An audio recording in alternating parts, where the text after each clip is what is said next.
안녕하십니까. 성기영의 경제쇼 아나운서 성기영입니다. 무려 9년 연속 상승세를 이어가는 주식시장이 있습니다. 올해만 해도 20% 가까이 뛴 시장이 있는데요. 바로 인도 증시입니다. 최근에는 인도 시장의 상승세가 커지다 보니까 불안한 중국 시장을 대체할 것이란 기대가 나오고 있고요. 현대차는 인도를 러시아와 중국을 대체할 시장으로 공략하기 위해서 현지에 진출 28년 만에 인도 증시에 상장했습니다. 인도 시장 어떻게 볼 것인지 자세히 알아보겠습니다. 글로벌 벤치마크 금리인 미국 10년물 국채 수익률이 4.25%를 넘으며 지난 7월 26일 이후 최고치를 기록했습니다. 미 연준이 금리 인하에 서두르지 않을 것이라는 전망에 미 국채 금리가 상승세를 보이고 있는데요.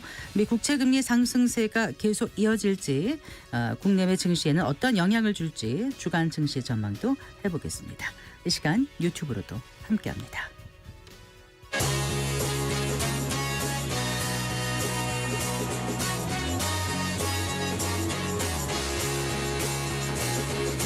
경제 시야를 넓혀드립니다. 투자의 지름길 안내합니다. 돈 되는 정보를 발견하는 시간. KBS 1라디오 경제쇼.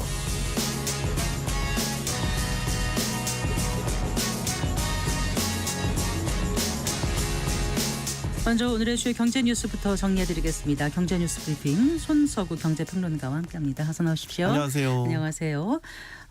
막대한 세수 결손 메우기 위해서 정부가 올해 기금을 활용하기로 했다고요. 네. 지난달 정부가 내놓은 세수 추계, 그때 세수 결손이 30조 원 가까이 됐다라는 거를 정부가 밝힌 바 있죠. 이 세수 결손을 어떻게 메울 것인가 여기에 관심이 집중됐었는데 결국 올해도 기금이 동원됐습니다. 기획재정부가 오늘 기재위 종합 국정감사에서 재정 대응 방안을 보고를 했는데 이 방안을 보면 올해 세수 부족분에 대해서 작년과 마찬가지로 기금 여유분을 활용하겠다. 네. 그리고 지방 재원을 좀 감액하겠다. 그리고 예산 불용 등을 통해서 대응하겠다는 방침을 밝혔습니다. 세수 부족에 투입되는 기금 그리고 특별회계 규모가 총 14조에서 16조 원 사이가 될 것으로 예상이 되는데요. 이 중에서 기금 활용분 가장 먼저 떠오르는 게 외국한 평형 기금, 외평 기금인데 4조 원에서 6조 원으로 가장 규모가 큽니다. 네. 정부는 당초 외평 기금 올해는 투입을 고려하지 않는다 이런 입장이었는데 결국 정부로서도 뭐 세수 펑크를 메울 방법이 뚜렷하게 없으니까 입장을 결국 번복한 것이라고 봐야 되겠고요. 역시 기재부 설명은 지방 재원 감소분을 최소화하기 위해서 재원이 필요했고 이 때문에 외평 기금을 끌어다 쓰는 게 불가피했다 이런 설명을 내놓고 있습니다. 결과적으로 보면 이제 작년에 이어서 2년째 외평 기금이 이제 투입되는 셈인데요. 외평 기금이라는 게 이제 환율이 급등락할 때 네. 예를 들어서 달러 같은 걸 시장에 투입을 한다든가 이런 데 쓰는 일종의 소방수 역할을 하는 그런 기금이거든요. 지난해에는 세수 부족분도 메우기도 했었지만 지난해 환율 외환시장 굉장히 출렁이었지 않습니까? 네네. 그때 환율 방어를 위해서 외평기금 많이 썼었어요. 다 합쳐서 20조 원 정도가 투입이 됐거든요. 네. 그러니까 올해도 이렇게 사실 지금도 환율이 불안한 상황인데 이런 가운데 물론 아직은 넉넉하다곤 하지만 또 어쨌든 세수 부족분으로 기금이 쓰인다는 것 자체는 그렇게 좋게 볼 수는 없는 그런 상황이죠. 외평 기금 외에도요. 새로 투입되는 게 있는데 주택 도시 기금도 올해 새롭게 세수 부족을 메우는데 투입이 됩니다. 2, 3조 원 규모이고요. 아시겠지만 주택 도시 기금은 이제 청약 통장 납입금으로 조성되는 기금을 말합니다. 네. 그러면 지방 정부로 교부되는 교부금 같은 경우는 많이 줄어들게 되나요? 조금 줍니다. 그러니까 당초 정부가 얘기했던 그 규모보다 그 부족분을 좀 줄이기는 하는데요. 지난달 26일에 발표한 세수 추계를 보면 당시 이제 9조 7천억 원 정도의 지방 교부세의 감액이 이뤄질 것 같다. 네. 이런 추계를 내놓은 바가 있는데 이 중에서 이제 3조 2천억 원은 예정대로 교부를 하고요. 6조 5천억 원은 집행을 보류한다 이렇게 내놨거든요. 그러니까 사실상 집행을 보류하는 방식으로 감액이 이루어지는 거죠. 3조 2천억 원은 예정대로 투입한다라는 거는 그나마 다행스럽게 이 부분은 이제 그 감액이 이루어지지 않는 부분이다 이렇게 생각하실 수 있겠고요. 네. 정부는 또 이제 통상적으로 발생하는 7조에서 9조 원 정도의 불용 예산을 활용을 하겠다. 이것도 세수 결손을 메우는 데 쓰이겠다 이렇게 밝혔거든요. 지난해 같은 경우는 7조 8천억 원 예산 불용액이 잡혔었습니다. 네. 정부가 이 추가 국채 발행을 하지 않고 이렇게 가용 재원을 우선 활용하겠다라는 설명을 내놓고 있지만 역시 기금 돌려막기식의 임시 방편이 반복되고 있다는 비난을 피하기는 어려워 보입니다. 특히 이제 기금이라는 게 특정 목적을 위해서 조성한 기금인데 이렇게 기금 조성의 취지가 무색해지는 이렇게 돌려막기를 하고 있다는 점에 대해서 우려하고 있는 시각이 많이 있고요. 특히 이번에 주택기금 새롭게 동원되는 건데 주택 청약 가입자 요즘에 많이 줄었다고 말씀드린 바 있잖아요. 네. 이렇게 기금 고갈이 우려되는 상황에서도 세수 보전을 위해서 동원됐다. 이런 부분을 좀 우려를 하고 계신 것 같습니다. 자, 그리고 그 3분기 경제 성장률이 이제 예상보다 둔화된 것에 대해서 일단 그 최상목 경제부총리는 우려할 상황은 아니다. 뭐 이런 의견을 내놨다고요. 네, 전체적으로 보면 예를 들어서 경기 침체로까지 볼 상황은 아니다. 이런 입장을 내놓은 겁니다. 최 부총리 오늘 국정감사에 참석을 해서요. 이제 3분기 성장률이 0.1% 증가하는 데 그쳤지 않습니까? 여기에 대해서 이제 이인선 국민의힘 의원이 경기 침체로 가는 것 아니냐 이런 질의를 했어요. 여기에 대해서 이제 최 부총리가 성장률이 예상보다 약하게 나온 것은 무겁게 받아들이고 있다. 네네. 하지만 그렇게까지 우려할 상황은 아니다. 이렇게 답을 했거든요. 그러니까 하지만 최 부총리의 전반적인 발언을 보면 확실히 이전에 비해서는 경기 회복에 대한 낙관적인 시각은 좀 확연히 후퇴한 게 눈에 띕니다. 그런 부분들이 어디 있었냐면 예를 들어서 3분기 성장률이 낮은 이유에 대해서 얘기를 하는 부분에 있어서 네. 내수 부분은 예상대로 회복이 됐는데 수출이 기저효과 더하기 일시적인 요인에 있어서 좀 예상보다 좋지 않았다. 이런 분석을 내놨거든요. 그래서 3분기 GDP를 봤을 때 회복세는 유지를 하겠지만 불확실성은 커졌다. 이런 좀 조심스러운 입장을 내놨고요. 연간 성장률 달성이 가능하겠냐 이런 질의도 있었단 말이죠. 여기에 대해서 최 부총리가 즉답은 피했어요. 대신 하방 위험은 커지고 있다고 생각한다. 이런 답을 내놨습니다. 네. 4분기에 잠재 성장률 이상의 성장률을 달성할 것이다. 이런 입장을 내놓기도 했지만 정부가 전망한 올해 성장률이 2.6%예요. 한국은행이 2.4%를 제시한 상태고요. 지금 한은의 성장률 달성을 위해서는 4분기에도 2.4% 이상 성장률을 달성을 해야 되는데 네. 현실적으로 어렵다고 보는 시각이 많다는 말이죠. 그렇기 때문에 지금 상황으로 봐서는 성장률 하향 조정이 좀 불가피하다라고 보는 시각이 짙습니다. 네. 자, 원달러 환율 움직임 좀 살펴볼까요? 한때 네. 오늘 1,390원대를 찍었다고요? 네. 네. 서울 외환시장에서 원달러 환율 1,390.5원에 개장을 오늘 해서요. 1,391원까지도 올랐습니다. 네. 현재는 좀 환율이 떨어졌어요. 그러면서 1,385.80 이렇게 거래가 이루어지고 있기는 한데요. 네. 원달러 환율이 사실 이제 지난 달까지만 해도 사실 이렇게 높아질 거란 생각을 못했어요. 사실 많이 금리 인하가 예상되는 시점에는 1,200원대 진입도 가능하다 이런 전망까지 나왔었는데 이달 들어 가파른 오름세를 보인 거고 지금 상황으로 봐서는 지금 1,400원대 진입도 계속해서 노리고 있는 상황이거든요.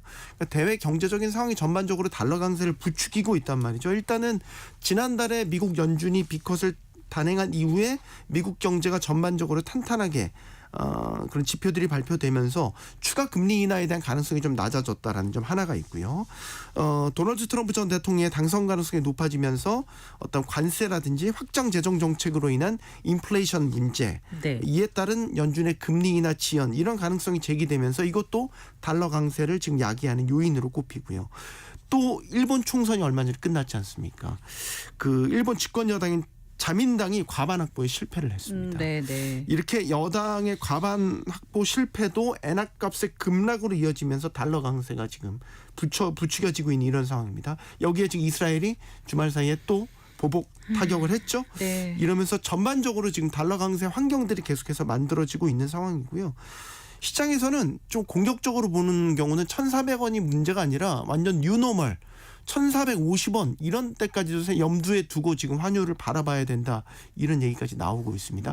최근에 한은에서는 지금 환율이 오르는 것에 대해서 고려를 안 하고 있다가 금리를 결정하는 데 있어서 환율도 고려해야 된다 이런 입장으로 바뀌었습니다. 네.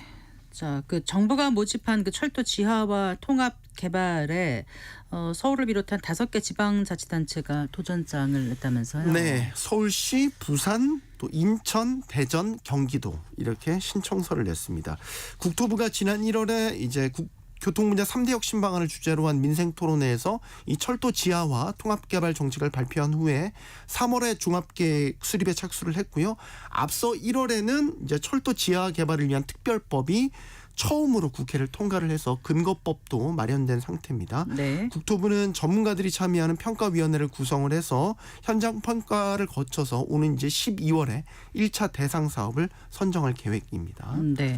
그런데 철도 지하화라는 게 그 지자체 바람대로 이렇게 순탄하게 잘 진행되는 그런 사업은 아니지 않습니까? 네. 선거 때만 되면 또 단골 공약으로 들고 나와서 예, 번번이 맞습니다. 무산된 경험도 있고요. 네. 이게 첫 삽도 못 드는 경우가 부지기수였고요. 지금 딱 여러분 그 성공 사례라고 꼽을 만한 게 경의선 숲길. 네. 그게 바로 이제 철도를 지하화해서 그 위를 숲길로 조성을 해서 물론 잘 되고 있죠. 근데 이제 철도 지하화 사업이라는 게 역대 정부에서 많은 지자체들에서 해보자고 했다가 무산되기를 반복했던 되게 해묵은 이슈이기도 합니다. 그럼에도 불구하고 계속 이렇게 좀 해보자 도전장을 내미는 게 계획대로만 되면 되게 좋거든요. 왜냐하면 지상철도로 단절돼 있던 공간이 서로 연결되고 재탄생한다. 그리고 그 부지를 다양한 목적으로 개발을 해서 시민들이 누릴 수 있도록 돌려준다. 되게 좋잖아요. 또 그런 지역을 상징하는 랜드마크로 조성할 수도 있고요. 네. 그런데 이제 이게 계획대로 됐을 때고 현실은 또 그렇지 못한 게 상당히 많은 경우에서 나타났고요. 이번엔 좀 특별법도 통과됐으니까 잘 될 수 있겠지라고 생각할 수 있는데 여전히 좀 우려가 큰 게 사실입니다. 무엇보다 천문학적인 재원 마련 이게 지금 그렇죠. 상당히 걱정인데 서울시 같은 경우는 이번에 공사비를 25조 6천억 원으로 예상을 했거든요. 근데 이제 이것도 실제 공사에 들어가면 이거를 넘을 가능성이 높다고 보는 전문가들이 많은 게 예를 들어서 지하화를 하다가 문화재 같은 게 만약에 나오게 되면 공기도 길어지고 또 안반 지역 같은 걸 만나게 되면 아이고. 공사 방법도 되게 까다로워지면서 네. 이 공사비가 사실 더 커질 수 있다라는 우려를 하고 있고요. 또 하나 이게 지금 그 지하화를 해서 위에 부지를 개발을 해서 나온 이익금을 가지고 이 사업비를 조달을 해야 되거든요. 네. 이 역시 많은 부분에서 의구심이 드는 게 지상 부지를 나중에 개발을 하게 되면 여러 논란이 있는 게 만약 철도를 따라서 이제 부지를 개발을 한다고 하면 이게 길잖아요. 네. 그래서 공간적인 측면에서 되게 사업성이 높게 개발하기가 힘들 수도 있다라는 우려를 하고 있고요. 오랫동안 이게 지상 철도화돼 있던 부분이어서 주변과의 연결성 문제라든지 선연처럼 길게 되니까 여기서 그렇죠. 뭘 어떻게 개발해서 할지가 약간 좀 애매할 수 있다라는 거고 주변 지역과 어울리지 않는 부조화 같은 걸 우려하는 전문가들도 있어요. 더욱이 이게 20년 가까이 걸릴 장기화 사업일 가능성이 높기 때문에 지금 우리나라 이미 인구 감소가 시작되고 있지 않습니까? 그래서 이게 장기 사업이라는 측면에서 봤었을 때 개발로 발생할 이익이 크지 않을 수 있다. 이런 우려도 나오고 있어서 결국 이게 지자체 의지만으로는 사실상 힘들고 네. 중앙정부의 재정 투입이 필요하다라는 목소리도 많아지고 있습니다. 네. 잘 들었습니다. 고맙습니다. 감사합니다. 네, 경제뉴스 브리핑 손서구 경제평론가와 함께했습니다.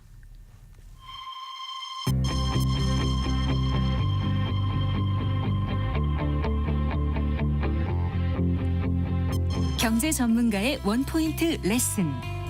꼭 알아야 할 정보와 이슈를 알기 쉽게 풀어드립니다. 대한민국 경제 고수와 함께 투자의 맥을 짚는 KBS 1라디오 경제쇼. 진행의 성기영 아나운서입니다.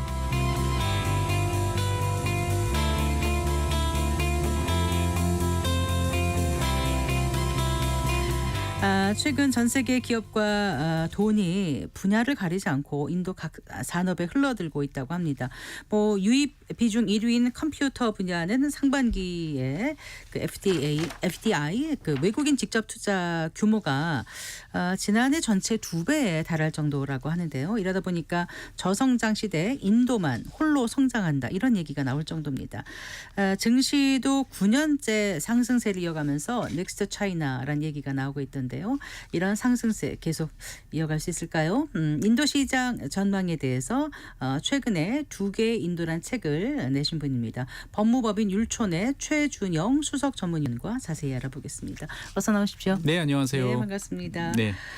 최근 몇 년간 인도 시장이 꽤 뜨겁습니다. 시장이 빠르게 성장하다 보니까 또 전 세계 관심도 집중되고 있는 거죠. 네, 맞습니다. 앞에서 이제 FDI 해외 직접 투자 말씀해 주셨는데요. 네. 2분기에만 224억 달러가 이제 몰렸어요. 224억 예, 달러. 그리고 이제 네. 연평균 이제 성장률은 이제 6% 네. 정도 되다 보니까 이제 규모가 있는 나라 중에서는 뭐 당연히 세계 1위 수준이다라고 이제 볼 수가 있겠습니다.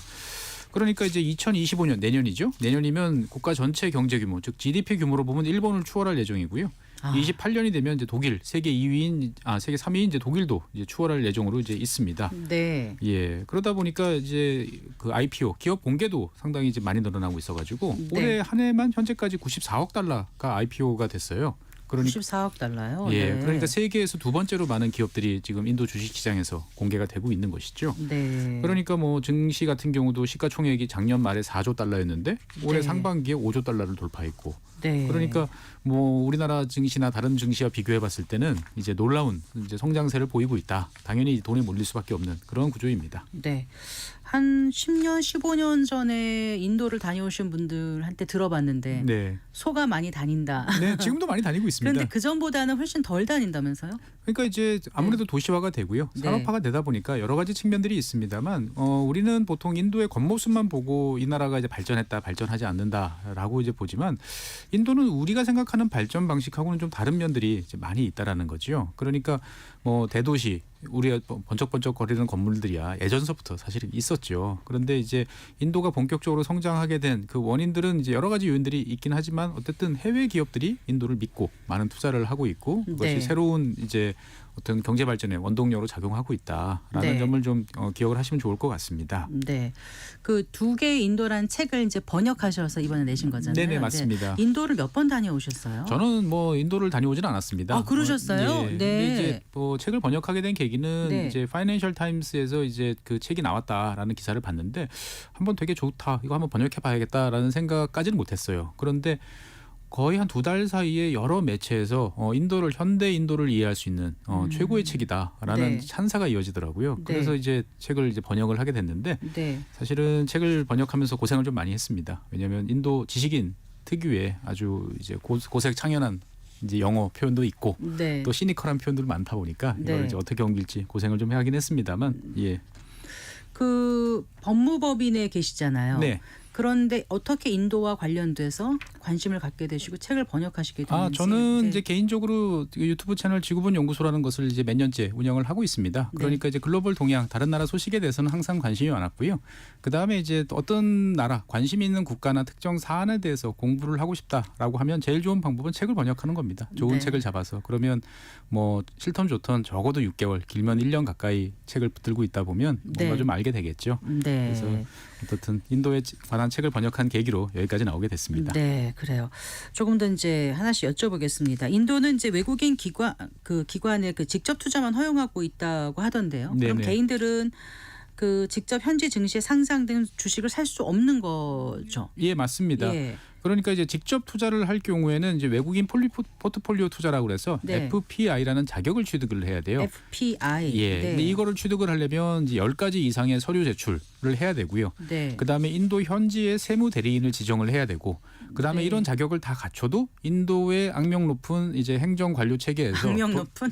도장이 찍힐지 안 찍힐지는 아무도 모릅니다. 네. 그리고 일단 이거 FPI 자격을 획득을 한다 하더라도 이제 3년마다 또 별도의 금액을, 꽤 만만치 않은 금액을 납부를 해서 예. 자격을 유지해야 돼요. 네. 그러다 보니까 일반 개인들이 이러한 자격을 유지를 하기는 것은 거의 불가능하다라고 네. 이제 보시면 되겠고요. 네. 하지만 그렇다고 해서 뭐 우리나라 분들이 인도에 대해서 투자를 뭐 못하실 그럴 상황은 별로 아닌 게, 많은 인도에 상장돼 있는 기업들이 이제 미국 시장에 또 네. DR이라고 그러죠. 예, 이런 식으로 해가지고 미국 시장에 상장돼 있는 경우도 많고요. 네. 그다음에 우리나라나 미국이나 모두 다 인도와 관련돼 있는 ETF들이 이제 다양하게 있습니다. 네, 그리고 이제 네. 펀드들도 존재하니까 개별 기업에 대해서 투자를 하고 싶다라는 생각을 하실 수는 있습니다만 제가 생각했을 때 인도라는 국가는 현재 우리 예전에 중국의 초창기 발전처럼 여러 가지 다양한 면들이 발생하고 있거든요. 그러니까 개별 기업들의 어떤 대규모 투자도 일어나고 있지만 그만큼의 부실이라든지 네. 또 우리가 잘 이해할 수 없는 여러 가지 면들이 분명히 잠재되어 있기 때문에 네. 특정 기업의 어떤 성장보다는 인도 경제 전체에 네. 베팅을 한다라는 측면에서 봤을 때는 저는 오히려 간접 투자도 충분한 수익을 현재 내주고 있다라고 생각을 합니다. 네, 그래요. 지금 뭐 전 세계 돈이 인도로 몰려간다는 얘기가 있을 정도로 어찌 보면 이제 저성장 시대에 나홀로 성장을 구가하고 있다 이렇게 봐도 표현이 지나치지 않을 것 같은데 이렇게 네. 이제 인도가 빠르게 성장할 수 있었던 이유는 어디에 있다고 보세요? 일단은 이제 인도에 대한 기대감이 높아진 게 가장 큽니다. 원래 인도 같은 경우는 대체적으로 역사적으로 이제 저성장, 뭐 힌두스탄 뭐 이제 성장이다라는 정도로 되게 네, 낮은 네. 저성장이 일반적이었는데요.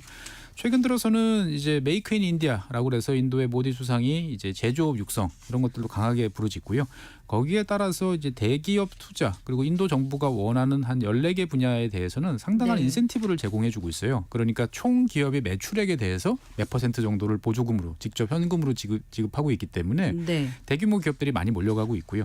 무엇보다도 인도에 가는 기업들이 제일 큰 기대를 하는 것은 사실 수출. 우리가 중국에서 봤던 뭐 이제 수출 기지로서의 역할보다는 인도 내수 시장에 대한 기대감이 큽니다. 네. 뭐 세계 최대의 인구를 가진 국가지 않습니까? 그리고 평균 연령이 28세밖에 안 돼요. 그렇다면서요? 그러다 보니까 어떻게 그렇게 젊죠? 예, 뭐 네. 우리도 1990년대만 해도 평균 연령이 이제 아직 30이 안 됐던 이제 그런 기억이 있습니다. 그러니까 어쨌든 전 세계적으로 봤을 때 유의미할 어떻게 보면 세계에서 제일 많은 인구를 가지고 있고 그 인구가 아직 14, 젊고 5천 정도 되고요. 또 다른 한편으로 보면 네. 이제 인도는 영어를 잘 하죠.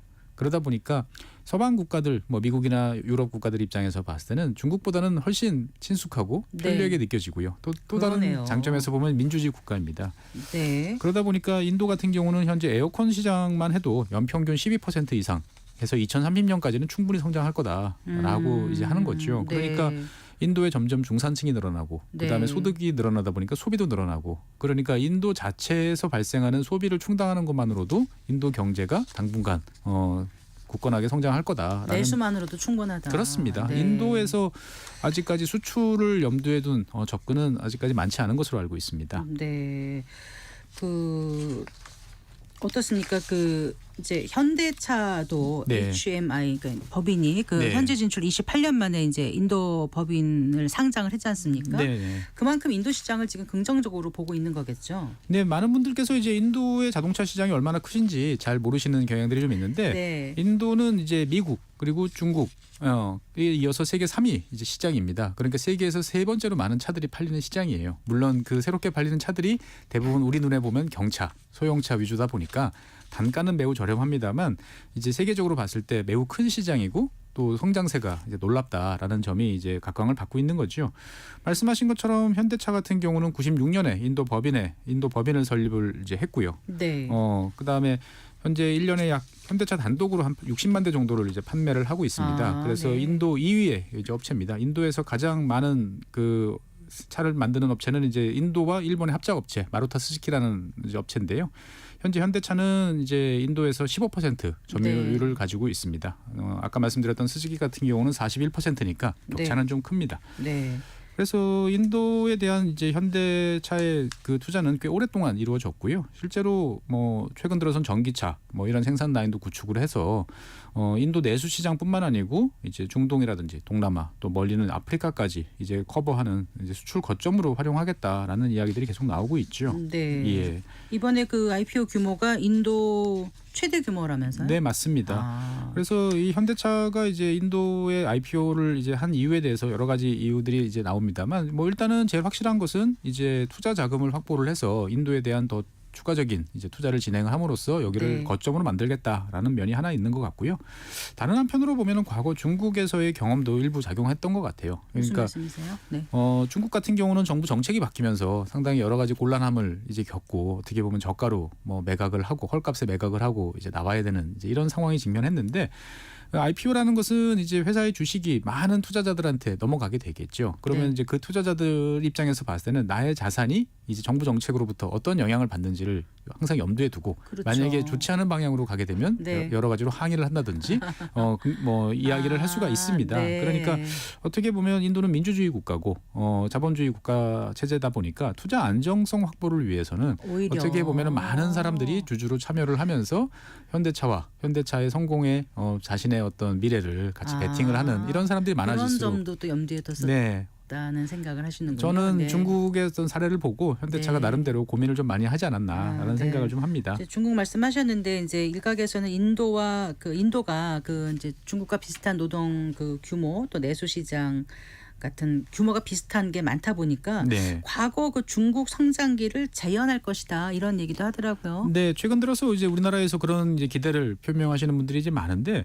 저는 인도가 과연 중국과 똑같은 길을 갈까? 라고 생각하면 그렇지는 않을 것 같다라는 생각도 많이 듭니다. 사실 인도라는 나라는 이제 거대한 나라인데 중국과는 모든 면에서 다 다르다라고 이제 말씀드리고 싶어요. 가령 이를테면 이제 중국 같은 경우는 중앙 정부의 영향력이 매우 세죠. 물론 각 지방 정부의 자체적인 여러 가지 조치들이 있습니다만 인도 같은 경우는 기본적으로 연방 국가거든요. 네. 그러니까 각 주정부가 행사할 수 있는 권한이 매우 셉니다. 네. 그러다 보니까 이게 좋게 말하면 다양성이고 각 지역 주민들의 어떤 요구들을 받아줄 수 있겠지만 기업 입장에서 봤을 때는 A라는 동네, B라는 동네 룰이 다 달라요. 그리고 각종 세금 제도나 이런 것 같은 경우도 전국적으로 통일되는 이런 방향으로 점점 나가고 있습니다만 아직까지 우리가 이해하기 어려운 이제 그런 면들이 되게 많고요. 네. 그다음에 과거 영국 식민지 경험이 있어서 그런지 모르겠습니다만 모든 일이 문서가 아니면 진행이 되지 않아요. 아. 예, 그러니까 네. 구두 약속을 믿고 뭔가를 할 수가 없고 그 다음에 이제 그 모든 문서에 대해서 책임을 확실하게 담보를 해놓지 않으면은 수많은 소송과 직면을 하게 됩니다. 네. 그리고 또 다른 한편으로 보면 인도 같은 경우는 인프라가 이제 상당히 좀 부실한 면들이 많고요. 이것들을 극복하기 위해서 노력은 합니다만 인도가 이제 당면한 과제들이 되게 많아요. 그러니까 네. 국민을 희생시켜서라도 어떻게 보면 인프라부터 먼저 깔고 경제 발전의 토대를 구축하자. 이런 우리가 익숙하게 생각했던 동북아 뭐 한중일 세 나라의 어떤 발전 방식하고는 전혀 다르죠. 아 그렇군요. 예. 네. 그리고 앞서 말씀드렸던 것처럼 이제 관료주의도 이제 매우 셉니다. 악명 높은 아까. 뭐 악명이 높다라기보다는 잘 이해하고 표현을 하셔가지고, 그거를 네. 이제 활용을 해야 되는데 네. 어떻게 보면 우리 입장에서 봤을 때는 선뜻 이해하기가 어려운 면들이 이제 많다 보니까 제가 봤을 때 보면 진출했던 우리나라 기업들 중에서 대기업들은 그래도 상당 부분 성공의 확률이 좀 높습니다만 네. 중소기업들 같은 경우는 그래요. 크게 성공한 케이스를 찾아보기가 좀 어려운 것도 이러한 면에 작용하는 것 같습니다. 네, 그래요. 그 두 개의 인도란 책 그 내용 조금 좀 설명을 해주세요. 네, 일단은 1947년에 인도가 독립했나요? 네, 인도 독립 이후에 현재까지 이어지는 인도의 현대사를 어떻게 보면 경제사를 중심에 놓고 네. 그다음에 여러 가지 이제 뭐 정치라든지 그다음에 사회 변화 이런 것들을 같이 서술하는 책인데요. 실제로 여기서 두 개의 인도라고 이제 저희는 이제 번역을 했습니다만 원래 원제는 인도 이스 브로큰입니다. 부서진 인도, 오. 망가진 인도. 그러니까 이 부정적이네요. 네, 느낌이? 상당히 부정적이에요. 네. 그러니까 인도가 어떻게 보면은 제대로 된 발전 경로를 가기에는 너무 많은 한계를 이제 가지고 있고 현재 네. 모디 총리가 수행하는 여러 정책도 그러한 문제점을 극복하기에는 네. 역부족이다. 아. 예, 이런 상당히 좀 우울한 결론을 내리고 네, 있어요. 모디 총리라 그러셨는데 이 책을 쓴 사람도 아쇼카 모디 네, 교수죠. 맞습니다. 프린스턴 대학교 경제학과 예, 교수요. 맞습니다. 이 저자는 이제 IMF라든지 월드뱅크라든지 이런 곳에서 이제 인도를 어떻게 보면 외곽에서 오랫동안 관찰을 이제 해왔던 인도 네. 분이신데 이제 미국 시민권을 획득을 하셨죠. 그러니까 이제 인도계 미국인이 쓴 책이고 네. 번역을 하면서 느낀 거는 내가 인도 사람이니까 나는 애정이 있으니까 너희들한테 이렇게 과감하게 비판해도 돼. 라는 이제 그러한 내용들이 되게 많은데 사실 이 책을 읽다 보면 그런 느낌이 많이 들어요. 지금 네. 대한민국이라는 나라가 성장했던 경로를 인도가 따라왔어야 되는데 인도는 그 경로를 따라가지 않았다. 또 지금 대한민국이 누리고 있는 경제적 발전 성과 이런 것들을 사실 인도가 누렸어야 되는데 그동안의 잘못된 정책들 수십 년간 누적된 결과로 인해 가지고 인도는 현재 상당히 불리한 구체적으로 상황에 어떤 예를 들어주실 수 있으세요? 일단은 인도 같은 경우는 1947년 독립한 이후에 제일 그 당면한 과제 저자의 판단에 따르면 제일 당면한 과제는 많은 일자리를 만들어내는 것이었어요. 네. 많은 일자리를 만들어내기 위해서는 당연히 낮은 임금에 기댄 이제 우리 같은 경공업 이런 이제 수출 지향적인 산업 어떻든 간에 제조업을 발전시키려고 노력을 했어야 되는데 네.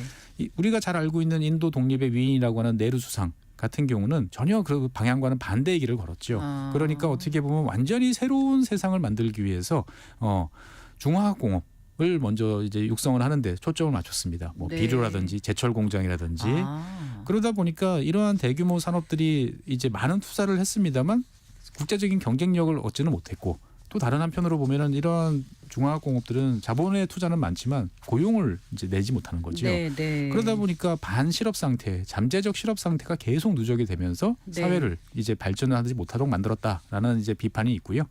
다른 한편으로 보면 대한민국이나 일본이나 대만이나 모두 다 국가가 이제 근대화의 길을 걸으면서 첫 번째 했던 것은 초등학교입니다.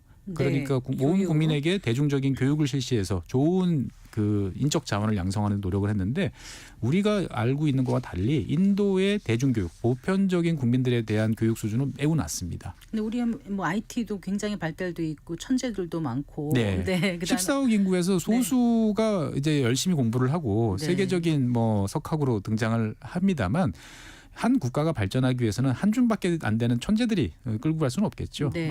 사회가 보편적으로 발전하기 위해서는 좋은 인력들이 이제 나와야 되는 거죠. 그 좋은 인력들이란 건 거창하지 않습니다. 네. 글을 읽을 줄 알고 네. 세무를 할 줄 알고 남의 말을 듣고 내가 뭔가를 이해할 수 있고 이런 것들은 사실 초등교육 그다음에 한 중학교 정도 수준의 교육인데 인도는 여기에 대해서 상당히 무관심했다. 네. 그러는 것이 결국은 제조업 발전의 발목을 잡고 있다라는 게 이제 이 두 개의 인도라는 책의 어떻게 보면 핵심 그러면은 어떻게 기둥입니다. 보면 이제 넥스트 차이나라고 해서 인도 열풍에 대한 기대보다는 네. 지금 이제 그늘에 대해서 좀 많이 말씀해 주신 것 같아요. 지금 그렇습니다. 이제 양질의 일자리도 많이 부족하고 또 뭐 빈곤율도 상당히 높다면서요. 그렇습니다. 그리고 네. 이제 그 빈곤과 관련되어 있는 여러 통계에 대해서도 이제 두 개 인도의 저자는 상당히 그 의구심을 제기를 하고 있습니다. 네. 예, 무엇보다도 이제 사실 그 인도의 발전이라는 것이 GDP 상으로 좋게 나타나지만 기본적으로 그것은 일자리 창출이 아닌 금융이라든지 건설이라든지 주로 단기적이 그다음에 전공과의 유착에 따른 어떤 성장에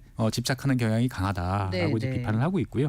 실제로 인도의 어떤 부유층 같은 경우는 대부분 해외에서 거주를 한다든지 아니면 해외에 아예 사업장을 가지고 있는 경우들이 많습니다. 네. 그러다 보니까 국내 문제를 해결해서 우리의 산업과 경제를 발전시키자라는 우리가 뭐 1970년대, 80년대 느꼈던 그러한 이제 정서는 좀 상당히 낮은 거지요. 그러니까 어떻게 보면 인도 같은 경우는 우리는 한 나라로 보지만 북부와 남부의 격차도 매우 크고요. 네. 그다음에 여전히 이제 뭐 카스트라고 불리는 이제 전 근대적인 신분제도. 신분제도도 네. 있고 그래서 이 제가 두 개의 인도라는 책을 번역하면서 느꼈던 것은 인도가 점점 이제 더 뒤처지고 있다라는 불안감을 이 저자는 많이 갖고 있는 것 같아요. 그러니까 네. 과거에는 인도랑 방글라데시랑 누가 더 잘 살아? 그러면 당연히 인도가 잘 살았어요. 그런데 지금은 방글라데시가 더 잘 살거든요.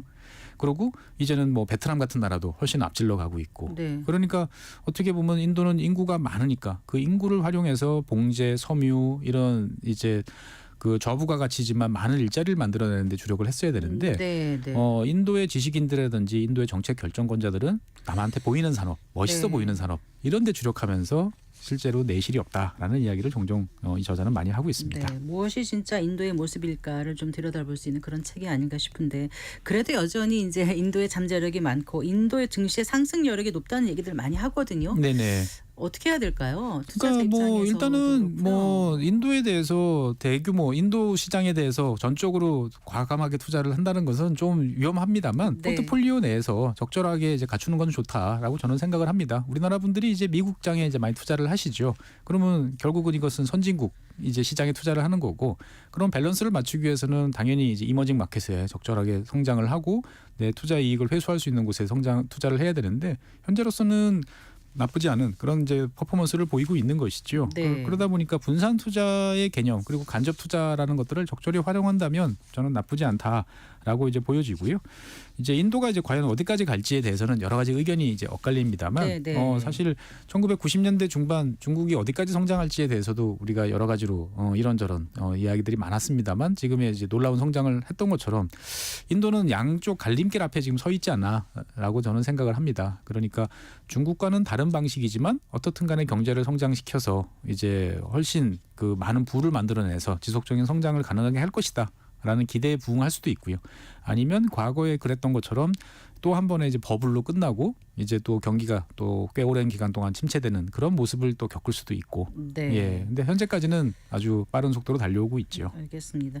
일반 투자자들은 잘 모르는 이제 어떤 그 외국 시장에 막연히 투자할 때 좀 실수를 많이 하곤 하지 않습니까? 네. 그래서 끝으로 인도 시장을 볼 때 이것만큼 좀 주의해야 된다 이렇게 좀 당부해 주시고 그러니까 싶은 인도에 대한 부분이 투자는 있으시다면요. 뭐 ETF나 간접 투자는 매우 쉽게 이제 이루어집니다만 저는 이제 인도라는 나라를 어떻게 보면은 인도는 이래. 뭐 우리는 되게 쉽게 이야기를 합니다만 사실은 너무나 거대한 나라고요. 특히나 사고방식이나 가치관 같은 경우는 대한민국과는 정반대인 나라죠. 그러니까 우리가 제일 이해하기 어려운 나라다라는 생각을 항상 해야 되는 거죠. 그러니까 네. 이해하려고 노력도 해야 되지만 다른 한편으로 보면은 이해할 수 없는 리스크가 존재할 거야. 그것에 대해서 우리식으로 사고하다 보면 더 큰 리스크를 짊어질 수 있기 때문에 지금 현재 입장에서 봤을 때는 좀 보수적인 접근이 필요하고 네. 그다음에 인도에 대한 비전이 가시적인 모습이 드러날 때쯤 더 비중을 늘리시는 게 좋지 않을까 이렇게 생각합니다. 네, 말씀 잘 들었습니다. 고맙습니다. 네, 감사합니다. 법무법인 율촌의 최준영 수석 전문위원과 얘기 나눠봤습니다.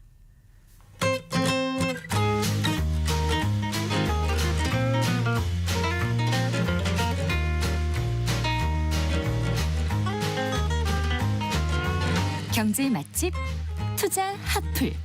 지금은 돈 벌기 딱 좋은 시간. KBS 1라디오 경제쇼.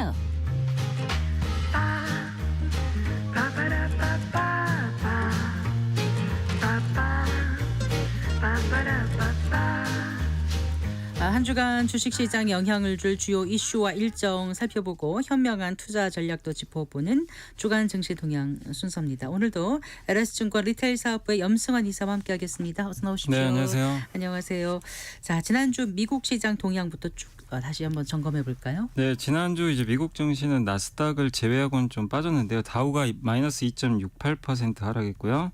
S&P 500 지수가 마이너스 0.96% 하락을 했고 반면 나스닥은 0.16% 소폭 상승을 했습니다. 그래서 네. 나스닥은 이제 7주 연속 상승하는 이제 강세장을 좀 이어갔는데 그에 비하면 한국은 지난주에도 좀 코스닥이 3%나 빠져가지고 좀 대비되는 모습은 좀 보였던 것 같습니다. 네. 지난주 이제 미국 증시의 주인공은 뭐 역시 테슬라였고요. 테슬라가 이제 한 주간 22%나 이제 급등을 했고 네. 엔비디아가 추가 상승하면서 사상 최고가를 경신을 했습니다. 근데 이제 최근에 미국 증시에서 트럼프 당선 가능성이 이제 높아지다 보니까 네. 미국의 국채 금리가 좀 상승하면서 뭐 미국 증시에는 그렇게 아직까지는 큰 영향을 주지 않았지만 이제 국내 증시에는 조금 부담으로 작용을 했고요. 또 테슬라하고 GM이라든가 최근에 이제 미국의 실적 발표하는 기업들이 뭐 전기차 산업에 대한 이제 톤이 조금 이제 부정적에서 긍정적으로 이제 조금 전환되는 듯한 변화가 있어서 그런 부분들은 전기차나 2차 전지 산업에는 조금 긍정적으로 작용을 했습니다. 일단 이제 선거가 얼마 안 남았기 때문에 네. 보통 선거 앞두고 보통 미국은 쉬었는데 올해는 되게 다르게 어쨌든 증시가 올라버렸거든요. 네. 그게 좀 과거랑 달라진 점인데 이제 며칠 안 남았기 때문에 미국도 조금 이제 쉬어가려는 그런 움직임은 이제 좀 나오면서 지난주는 어쨌든 좀 정체됐다. 네. 라고 말씀을 드리겠습니다. 알겠습니다. 그 최근 미국 그 10년물 국채 금리가 강세를 보이고 있지 않습니까? 네. 이 배경을 좀 살펴보고요. 앞으로 상승세가 지속될지에 대해서도 좀 전망을 해볼까요? 일단 이제 트럼프 전 대통령 이제 당선 가능성이 높아지는 게 일단 시장에는 금리 인상 재료로 많이 해석을 하는 게요. 일단 트럼프가 이제 예전에 대통령 시절에 감세와 일자리법을 2017년부터 시행을 했었는데 네. 이게 내년에 끝나는데 이걸 이제 영구적으로 시행하겠다. 이제 이 법안에 의하면 또 법인세를 지금 15%까지 더 낮추려고 하는 것 같아요. 네. 그러면 이거 감세하면 재정적자 누가 메꿔줘야 되는데 그러려면 국채를 더 발행을 해야 되거든요. 그래서 채권을 많이 발행하면 국채 가격이 떨어지기 때문에 네. 금리는 정반대로 가겠죠. 그래서 금리가 오르는 재료고 실제 미국의 GDP 대비 정부 부채 비율이 현재 97%인데 이게 예상대로면 2035년에 125%거든요. 그러니까 증가는 하는 건 맞아요. 누가 되든 간에. 네. 네, 해리스가 되면 133. 트럼프가 되면 142로 가니까 아. 훨씬 더 이제 재정 적자 비율이 높아지는 거죠. 그러니까 네. 돈을 더 많이 쓴다는 얘기니까. 그래서 이렇게 정부 부채 비율이 1% 포인트만 상승해도 네. 10년물 국채 금리가 0.02에서 0.03%나 상승을 하기 때문에 일단 그거 자체로 좀 상승 요인이고 또 한 가지가 중국의 관세부가 크게 하겠다고 언급을 했잖아요. 그래서 네. 60% 고유 관세 부과하면 골드만삭스는 물가가 1.5%나 오를 거다. 물가가 지금 2.7이니까 1.5면 4.2가 돼요. 아 그거는 좀 굉장히 높잖아요. 그러니까 그냥 이제 이거는 가정을 한 거죠. 그냥 60% 부과한다고. 네. 그러면 이게 금리가 당연히 오를 수밖에 또 없는 효과가 나오다 보니까 거기에 또 요즘에 엔화는 또 약해지고 네. 거기다 또 미국 경기 지표는 또 좋습니다. 그러니까 이게 모든 게 다 이 미국의 금리를 금리가 올리는 재료로 쪽으로. 예, 한 번에 작용하다 보니까 네. 근데 다만 이제 그래도 막상 대통령 선거가 끝나면 일단 이제 이런 부분들은 다 반영이 됐기 때문에 반대로 좀 빠지지 않을까 하는 의견이 있어서 그래요? 대선 이후에는 좀 반락하지 않을까 이렇게 보고 있는 좀 상황입니다. 네. 그래요. 자, 그 아까 테슬라가 지난주에 22% 급등했다고 하셨죠? 네. 매출은 아직 좀 더딘 것 같은데요. 실적 발표 후에 시장이 이렇게 뜨거운 거는 왜 그랬습니까? 전기차가 뭐 이렇게 엄청나게 많이 팔릴 걸로 예상은 한 건 아니기 때문에 매출에 대해서는 그렇게 높은 점수를 안 줬는데 일단 이번에 반응을 했던 건 좀 이익률이 줄고 있었는데 이번에 드디어 영업이익률이 17.1%로 반등을 했습니다. 시장은 14% 정도 예상을 했거든요. 네. 그래서 그게 좀 컸고 거기다가 전기차 제조 비용이 35,100달러로 이게 예전에 막 4만 달러 넘고 그랬는데 이게 계속 떨어지고 있어요. 근데 이 원인 중에 하나가 배터리 가격이 많이 떨어졌습니다. 네. 근데 그러다 보니까 이 차량당 제조 비용이 떨어졌고 이건 이제 테슬라 일론 머스크가 되게 원하는 지금 이제 그림이 나오고 있다. 이렇게 보시면 되겠고 또 거기에 일론 머스크가 뭐라고 했냐면 내년에 20에서 30%더 성장할 것 같다고 발표를 한 데다가 내년 상반기에 더 저렴한 차량을 공급하겠다. 이게 이제 흔히 모델 2로 지금 알려져 있거든요. 그래서 이거를 많은 분들이 내년 상반기에 기대를 하고 있는데 그걸 또 언급을 했기 때문에 조금 불확실성이 해소가 됐습니다. 모건 스탠리는 3분기 실적은 모처럼 나온 가장 강력한 실적 중에 하나다.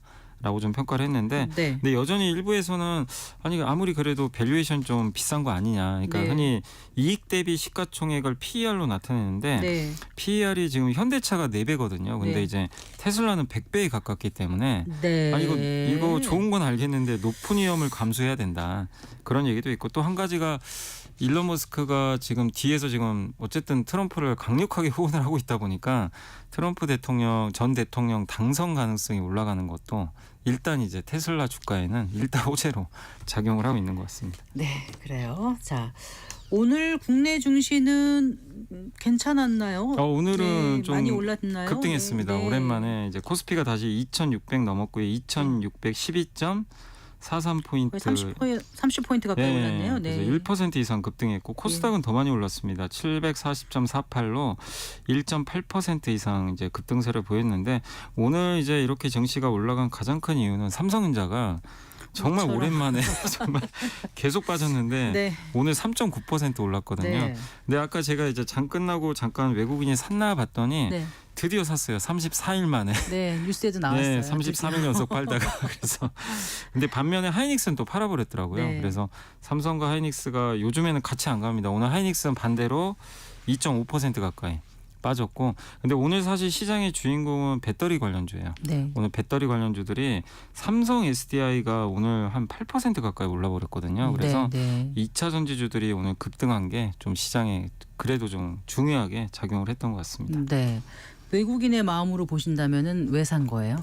오늘 이제 외국인들이 그 산 거는 아무래도 이제 그 최근에 좀 낙폭이 큰 데다가 오늘 아침에 잠깐 이제 언론 보도가 나온 건 있는데 HBM3 아직 공급 못 하고 있잖아요. 네네. 근데 대만 쪽에서 나온 뉴스 같은데 조건부 승인한 것 같다. 엔비디아가. 엔비디아에서. 네, 그러니까 완전은 아니더라도 그래도 제 뭔가- 엔비디아도 왜냐하면 HBM이 공급이 너무 부족하거든요. 네. 그러니까 삼성 걸 사실 받긴 받아야 돼요. 네.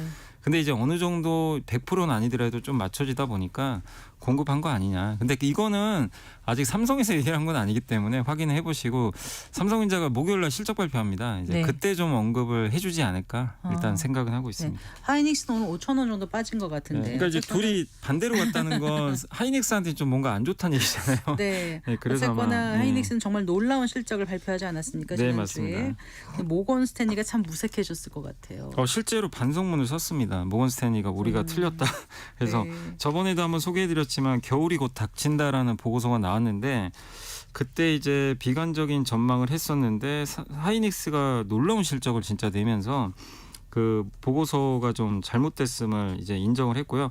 그래서 목표 주가 올렸는데 근데 이게 진짜 반성문인지는 조금 그런 게 이게 목표 주가를 어쨌든 12만 원으로 그때 제시했는데 네. 13만 원으로 올렸어요. 근데 지금 주가 20만 원이니까 네. 아직도 어떻게 보면 파르란 얘기죠. 지금 목표 주가를 보면. 네. 그래서 하이닉스가 선방하고 있고 이건 실적 전망에 좋은 징조지만 HBM 수익 성장에도 불구하고 전체 메모리 시장이 좀 불확실하대요. 그러니까 아직까지는. 장기적인 전망은 여전히 부정적으로 목표 보는 건가 보죠?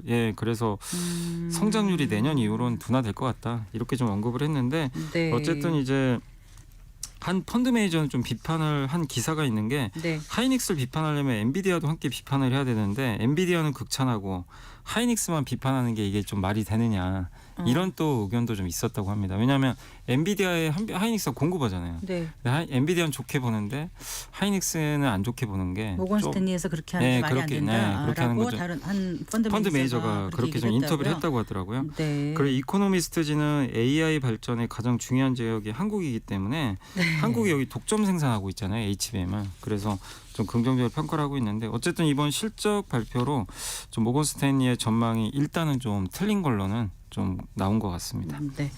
그리고 미국 정부가 그 인플레이션 감축법이죠. IRA 그 첨단 그 제조 생산 세액 공제를 최종적으로 확정했다고 지금 보도되지 않았습니까? 네, 이게 맞습니다. 이제 배터리 기업들에는 호재로 볼 수 예, 있겠죠. 그래서 아마 오늘 아마 주가가 좀 급등을 했던 것 같아요. 왜냐하면 그 이게 주말에 좀 보도가 됐었는데 이게 잠정 이제 확정안이 있었고 이번에 최종 확정이 됐는데 여기서 초미의 관심사가 뭐였냐면 배터리 팩은 뭐냐, 그러니까 배터리 셀은 이제 하나의 배터리고요.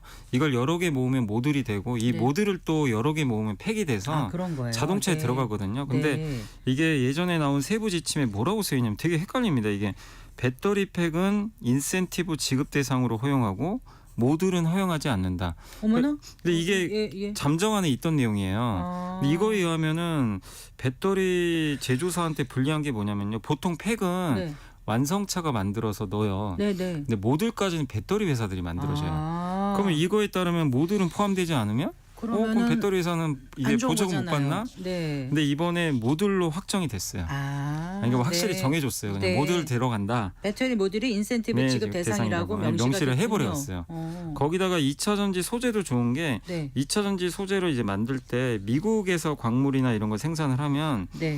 제조 비용까지 넣어주겠다는 거예요. 이게 없었던 건데 아. 제조 비용까지 간접비 있잖아요. 네. 이런 것들까지 다 포함해서 10% 세액 공제해주겠다. 네. 이런 내용이 이제 확정이 돼버린 겁니다. 네. 그래서 이거는 12월 27일부터 이제 시행이 되거든요. 언제 그럼 12월 27일부터 이제 시행이 됩니다. 그럼 이렇게 되면 이제 우리나라 배터리 회사들에 대한 좀 불확실성이 제거가 됐고, 우리는 네.